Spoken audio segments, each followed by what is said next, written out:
आज के लीला का शीर्षक है भाल पर डिठौना। गगन स्थित चंद्रमा की मधुर मुस्कान ने धीरे से उद्दीप्त कर दी रास विहार की रंगीली रसीली भावना। चंदा की रजत प्रभा से प्रभान्वित श्री यमुना जी ऐसी सुशोभित हो रही है मानो चांदी का मंजुल प्रवाह हो। चंदा के साथ साथ मुस्कुराने लगे लताओं के अंक में और पौधों की शाखाओं पर सुंदर सुंदर फूल। रात की रानी चंपा जूही चमेली की महक से गमक उठा सारा तट प्रांत की प्रफुल्ल प्रकृति ने रास विहार की रश्मि भावनाओं को और अधिक उसका दिया और सचमुच सुनिश्चित हो गया रास विहार का आयोजन।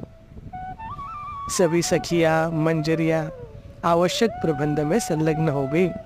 मृदंग मंजीरे वीणा सारंगी आदि विभिन्न वाद्यों को मंजरिया रासतली पर ले जा रही है। विभिन्न स्वादिष्ट पेय एवं खाद्य पदार्थ श्रृंगार के विभिन्न प्रसाधन सभी धीरे धीरे रासतली पर पहुंचाए जा रहे हैं। निकुंज में सखिया श्री प्रिया प्रियतम का समयोचित सुंदर श्रृंगार कर रही है और स्वयं को भी सुसज्जित कर रही है। सारी आवश्यक तैयारी हो जाने पर श्री ललिता जी ने रासतली पर पधारने के लिए श्री प्रिया प्रियतम से अनुरोध किया।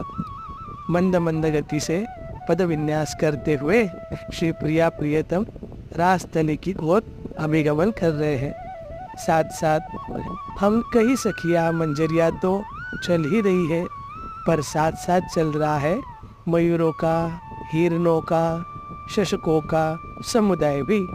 इन स्थलचरों के समुदाय में कभी कभी स्पर्धा उभर आती है कि कौन श्री प्रिया प्रियतम के अधिक समीप रहे। स्पर्धा की इस होड़ होड़ी को देखकर अनेक बार श्री प्रिया जी मंद मंद व्यसने लगती है। रासतली पर पहुंचते ही श्री प्रिया प्रियतम सिंहासन पर विराजित हो जाते हैं। श्री प्रिया जी की एक लट को सुस्थित करने के लिए श्री प्रियतम ने जो ही अपना हाथ बढ़ाया तो ही उनकी दृष्टि श्री प्रिया जी के मुख पर टिक गई। दृष्टि के टिकते ही उन्होंने पुकारा, ललिते। पुकारने के स्वर में किंचित तीव्रता थी। पुकार में अपना नाम सुनते ही श्री ललिता जी तुरंत सामने उपस्थित होकर श्री प्रियतम की ओर गड़ी गड़ी आंखों से देखने लगी। उस देखने में ही प्रश्न छिपा था कि मुझे क्यों पुकारा गया। श्री प्रियतम ने उसी त्वरा से साथ कहा, तुम देखो आज श्री प्रिया जी के भाल पर डिठौना नहीं दिया गया है। आज यह भूल कैसी हो गई। सचमुच आज डिठौना नहीं लगा था। श्री ललिता जी को भी इस भूल पर खिन्नता थी। श्री ललिता जी ने कहा, अवश्य ही यह प्रमाद है। श्रृंगार करते समय यह प्रमाद नहीं होना चाहिए था, परंतु प्यारे ऐसा मान लो कि यह प्रमाद जानबूझकर नहीं हुआ है।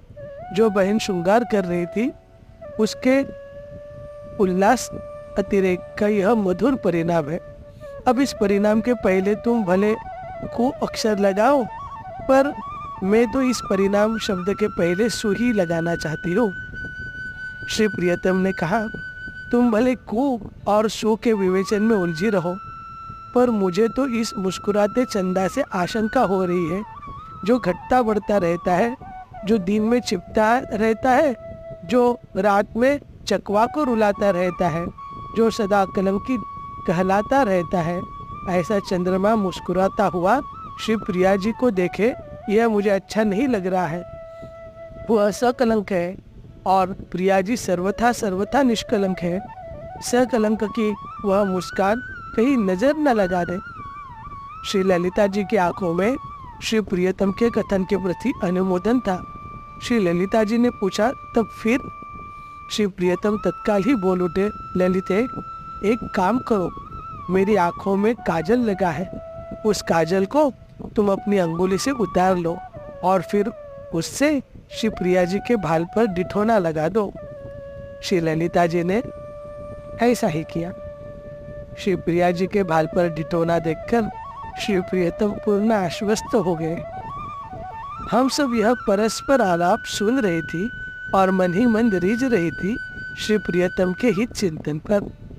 वे बार बार इस हित चिंतन की जय जयकार बोल रही थी और सर्वथा इस हित चिंतन पर बलिहारी जा रही थी।